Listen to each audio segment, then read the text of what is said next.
It's Goliath Pressman Week! That's right, two awesome game companies that mashed together to form some sort of Cronenbergian game behemoth. All week long, we are going to be posting videos that they've given us. We're gonna be playing their games here in the studio and at home with my kids. And wouldn't it be nice if we could kick this whole week off with, like, I don't know, an interview with Goliath North American President Brian Weiss? Good thing I met up with him at GenCon to do exactly that. Tell me, how's GenCon going so far? Pretty amazing show. Yeah? I mean, just coming here and seeing all the crowds, the people, the excitement for our games has been unbelievable. This GenCon, we've sold more already in a day and a half than we sold in all 4 days last year. Wow. So for us, it's been really successful, but Yeah. it's not only about selling. Of course. It's about showing the game. It's about showing people, letting people like experience them, you know, before they buy. And Absolutely. And just watching how people play and engage in the games. Yeah. It's an education for us. So when we develop new games, we understand more about what they like. And we also walk around the show and we see where they're queuing up and see what's piquing their interest. Just right off the bat, is there anything non-Goliath Pressman that's impressed you? The line for the new Ravensburger. Yeah, the Lorcana. That has been really cool. It was funny. The line said, one person, I'm like, when did you line up? They're like 3 a.m. I went to the next person, they're like 6 a.m. I'm like, you got there 3 hours early.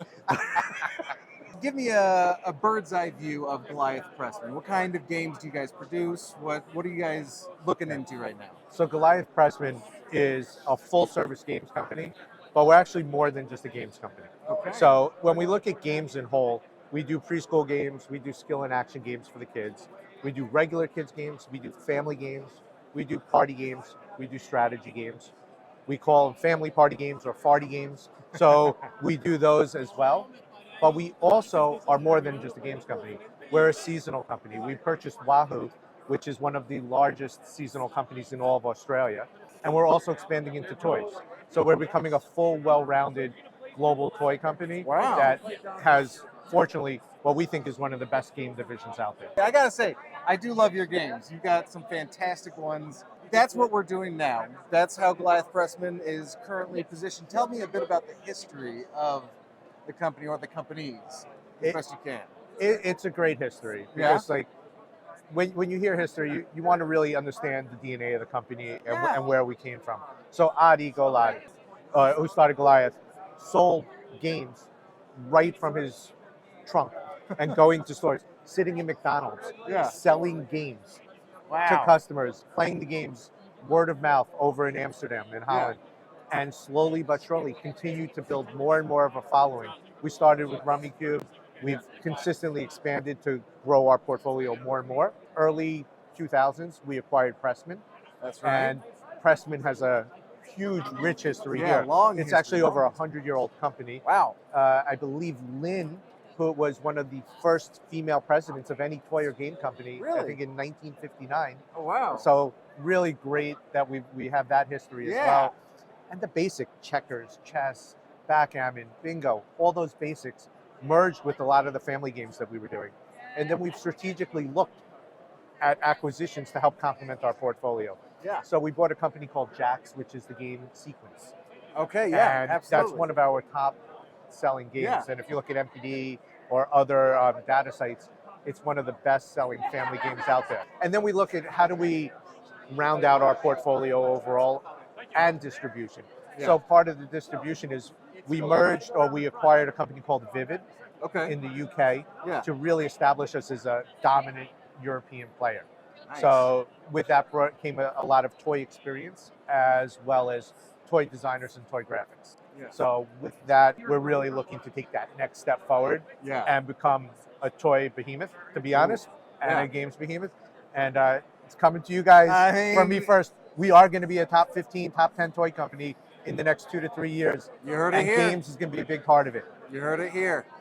Absolutely. I like that. I like that energy. That's good energy to have. Are you a board game guy personally? I like the basic board games. The basic ones, okay. And some of the strategy games are fun, but easy strategy. You want the entry-level strategy. You don't Yeah. want one that takes like 5 or 6 playthroughs before you get it. Like, Correct. Yeah, I get that. I'm similar. Which is probably why I love Lunar Dial so much. Yeah? It's a great game, but it's relatively quick to pick up, but it's a lot of fun.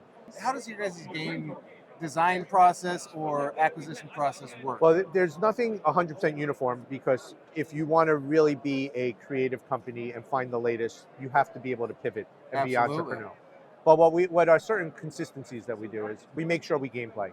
We gameplay a lot. Yeah. I would say every game that we do has a minimum of 2 weeks of solid gameplay from our staff. Yeah. Just working on it, playing with it, getting feedback from different groups. What do you like? What do you not like? Looking at the artwork, is this better than that? How does it fit together? So the team puts a lot of time into that, but they do a lot of homework first. What categories do we want to go in? Where do we fit? Where are opportunities? Where are consumers looking for more stuff? Yeah. Where's their appetite to really get engaged? We spend a lot of time there. Then because we partner with a lot of other game companies too. And we look, where are they being successful? Where are they coming out? Where's their communities going? So we take that all into our development. We then sift it out. It's sort of like we're looking for the gold. Yeah, like you we gotta throw everything in, we look for the gold, get the pan, and we find these nuggets. Yeah. And we nurture them. And it's our own magic sauce that makes it work, but they I got love it. Okay, so in the past year, what's one of your most proudest achievements, would you say? So I'd say one thing I'm most proudest about is our people. Yeah. Like learning that I have a great team already, and that we're running, and how do we keep that momentum? So I'm really proud of who we are already, and I'm also proud of where we're going, because I've seen the transformation over the last year of establishing process and more discipline. Yeah. Just putting our team that's already great on steroids. And well, steroids have side effects. The side effects are we're going to grow faster. There you So, go. There you It go. should be good. Okay, well, I gotta say, Brian, thank you so much for It's talking been a to me. pleasure. Thank you. I'm excited for this week that we have coming up. So Go Goliath. go Goliath, go Pressman. Yeah, and absolutely. have a good Thanks. one. Take it easy. Did you like that video? Why don't you give it a like? Maybe head on down to the comments and tell us what you liked about it. Ooh, better yet, you can click this button right here to subscribe. Or maybe you want to check out some more of our videos with this button. And if those buttons have been disabled in the future and I'm just kind of doing this randomly, just use your imagination. Okay, bye, love you.